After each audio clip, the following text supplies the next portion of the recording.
Ed Kemper killed his grandparents when he was only 15 years old. Between May 1972 and April 1973, he killed 8 more women, frequently torturing and disfiguring their corpses thereafter. From the start, there were indications. When he was younger, Ed Kemper created scary games, disfigured the dolls of his sisters, and slaughtered animals. He killed his grandparents at the age of 15, and there was no going back. However, the police initially didn't believe Kemper when he eventually admitted to killing his mother and her closest friend along with 6 female hitchhikers in California in 1972 and 1973. They were acquainted with and had a soft spot for Big Ed, the 6 feet and 9 inches local resident who looked to be a kind gent at all times. He was anything but. In actuality, Ed Kemper was a clever serial killer who buried his victims' heads in his backyard and assaulted and mutilated dead bodies. With an IQ of 145, he was even more deadly because he could utilize it to his advantage to leave his murder sites unnoticed. As detailed in Mindhunter on Netflix, Ed Kemper committed gruesome murders. But no TV show could ever capture the horrific truth of his true experience. Hello viewers, in this video, we'll tell the disturbing crimes of Ed Kemper, the 6 feet 9 inches serial killer, who saved his grisliest murder for his own mom. The troubled childhood of Ed Kemper.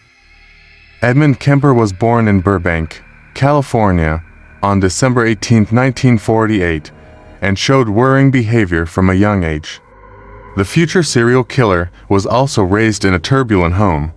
Colonel Elizabeth Kemper, his mother, may have had borderline personality disorder in addition to being an alcoholic. Edmund Emil Kemper II, Kemper's father and a World War II veteran, once said of her strange behavior. Living with Colonel was nothing like the atomic bomb tests later on or the self-destructive missions during the war. Kemper's father worked as an electrician, which she often criticized him for. For fear that it might turn him gay, she also declined to indulge her son. It was in such stormy atmosphere that Kemper first started to have evil fantasies. Driven by these ideas, he began beheading the dolls of his sisters. Later, Kemper stated, "I remember there was actually a sexual thrill. You hear that little pop and pull their heads off and hold them up by the hair. They were sat there, whistling their heads off. I would get fired for that." Kemper also made his sisters participate in scary games like gas chamber and electric chair. Kemper had his sisters act out a march to his death, as if he was wondering where he may wind up. He also once used his father's bayonet to stalk his 2nd grade teacher. Kemper also reacted icily to his sister Susan's jokes about kissing the teacher, saying, "If I kiss her, I'd have to kill her first." When Kemper was 10 years old, his disturbing actions turned violent. The young child killed the families to cats. In 1957, after his father left them, he even killed one of the cats after burying it alive. Kemper's mother started to target her teenager son with anger when Edmund Sr. was not there. Claiming he may hurt his sisters, she forced him to sleep in the basement. She also told him that no lady would ever fall in love with him, and she constantly scolded and mocked him. Kemper was 14 years old when she had enough. In order to live with his father, he fled his mother's home. However, by then, his father had moved in with his grandparents after getting remarried. Ed Kemper would turn into a murderer there for the first time. Ed Kemper's first victims, his own grandparents. Living at home was no better for Ed Kemper than living on his grandparents' ranch. Afterwards, he insulted grandmother Maud for emasculating him and referred to his grandfather Edmund as elderly. Kemper subsequently stated that she thought she had more courage than any man, and was constantly emasculating me and my grandfather to prove it. Kemper and his grandmother had many arguments, which only made him more and more irate. I couldn't please her. It was like being in jail. I became a walking time bomb and I finally blew, Kemper said. Kemper and his grandma involved into another heated conflict on August 27, 1964. However, using his grandfather's .22 caliber rifle, the angry 15-year-old child shot Maud Kemper in the head this time. Then Kemper shot his grandfather as he entered the house from the driveway. Because of him, both of his grandparents were now deceased. He eventually said that he killed Maud because he just wanted to see what it felt like to kill Grandma, to keep him from realizing that his wife had been murdered. Kemper, however, killed his grandfather. He called his mother after they had both passed away and told her everything. Kemper was then admitted to the Atascadero State Hospital's criminally insane ward. There, medical professionals discovered that Kemper had an extremely high IQ in addition to paranoid schizophrenia. Ed Kemper, however, was only hospitalized for a short while after committing his murders. He was freed in 1969 on his 21st birthday.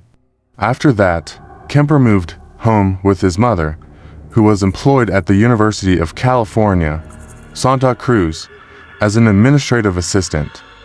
The horrific murders of the co-ed killer. Ed Kemper was soon free to give in to his deadly impulses. However, he originally made an effort to lead a typical existence. When Kemper's 6 feet and 9 inches height and 300 pounds were considered too much for a state policeman, he was turned down for the job. Instead, he chose to accept an opening with the Department of Transportation. A lot of women were hitchhiking, Kemper saw as he drove across California. He then began to take them for rides. At first, I picked up girls just to talk to them, trying to make friends and get to know people my own age, Kemper said. He picked up more than 100 girls without any problems. However, he was unable to control his bloodlust. Kemper mentioned, "One side of me goes, wow, what an attractive chick," in response to a question on what went through his head when he saw a pretty woman. "I would like to get to know her and go on a date. How would her head appear on a stick?" wonders the opposite side of me. Kemper had returned to a life of violence by 1972. He picked up the 18-year-old Marian Pez and the 18-year-old Anita Lucchesa from Fresno State on May 7th, close to Berkeley, California. In an attempt to assault them, Kemper took the women to a nearby forested area. The 2 women were killed by stabbing and strangling when he lost control. After that, he packed them into his trunk and drove to his Alameda home. A policeman pulled him up on the way over for a broken taillight, but he didn't examine the car. Had he done so, he would have discovered the victims' corpses within. Kemper assaulted the bodies after returning home. Then he chopped them to pieces, put the body parts in garbage bags, and threw them away. The victims of Ed Kemper hid in a ravine close to Loma Prieta Mountain. Kemper then carried on with his murderous rampage, killing once more on September 14, 1972. Kemper picked up 15-year-old Ikoku, an outsider who had missed her bus to dance class, just like he did with his earlier killings.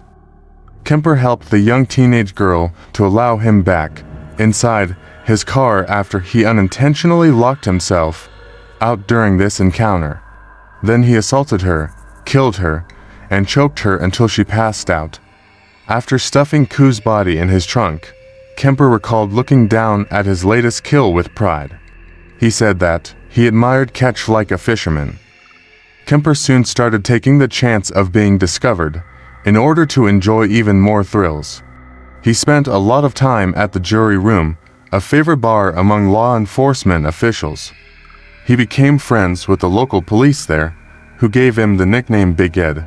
Kemper relished the opportunity to be so near the people pursuing him. Furthermore, Kemper killed 3 more college students that he picked up from the surrounding campus in 1973, despite moving back with his mother. In his mother's yard, he even buried a victim's executed head with its face turned toward her bedroom. He claimed that the reason he took this action was because his mother always wanted people to look up to her. Kemper's final murders and confession. In truth, Ed Kemper's mother had been his real target the entire time. "My victims represented not what my mother was, but what she liked, what she coveted, what was important to her, and I was destroying it, he said. And Kemper was transported back to his early years by living with Clarnell once more. He later said, "My mother and I started right in on horrible battles. Just horrible battles. Violent and vicious. Everything came to a head on April 20th, 1973. That evening, while his mother was sleeping, Kemper killed her by striking her with a claw hammer. After that, he assaulted her severed head and murdered her, using it as a dartboard. In addition, he cried out for an hour straight at the head. Kemper removed her throat and tongue and stuck them in the garbage disposal, as if that was not offensive enough. However, the device was unable to effectively break up the tissue and spit her parts back into the basin. As much as she went on and bitched at me over the years, Kemper laughed. That seemed appropriate.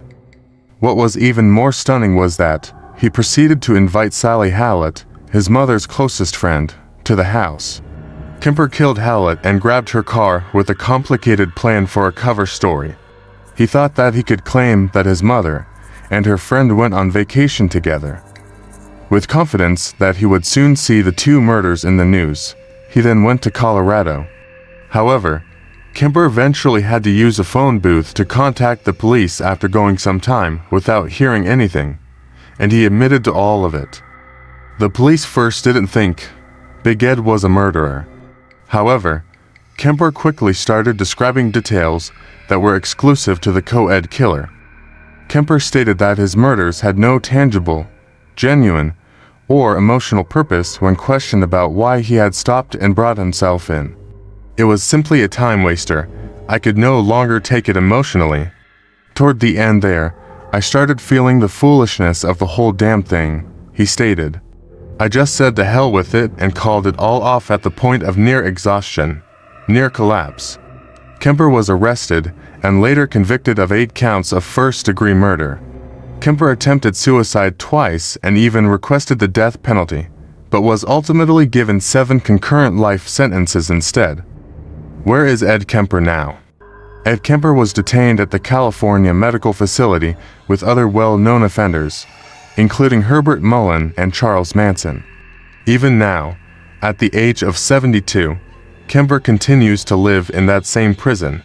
In his early years in prison, Kemper took part voluntarily in several interviews with reporters and law enforcement officers. Soon after, he was even having chillingly unbiased talks with the FBI about his horrible deeds and the reasons for them.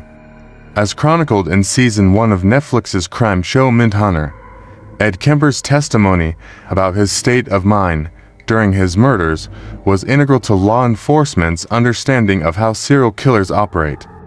In recent years, the co-ed killer has garnered a reputation as a model prisoner. Now, Ed Kemper is in charge of scheduling other inmates' appointments with psychiatrists and has spent over 5,000 hours narrating audiobooks of stories like Dune and Star Wars. But some people who knew Kemper personally have doubts that he has changed at all. It's laughable, said Kemper's half-brother, who goes by an alias to protect his identity. Kemper is a complete sociopath. He could look you straight in the eye, telling you how sorry he is for everything he did while at the same time plotting your demise, and you'd never even have a clue. Friends, this was the disturbing crimes of Ed Kemper, the 6 feet 9 inches serial killer who saved his grisliest murder for his own mom. Viewers, what you can say about him, please tell me in the comments section. Friends, if you like this video, please like the video and subscribe my channel for more amazing videos, and do not forget to press the bell icon. Take care of yourself, and I meet you in a new video.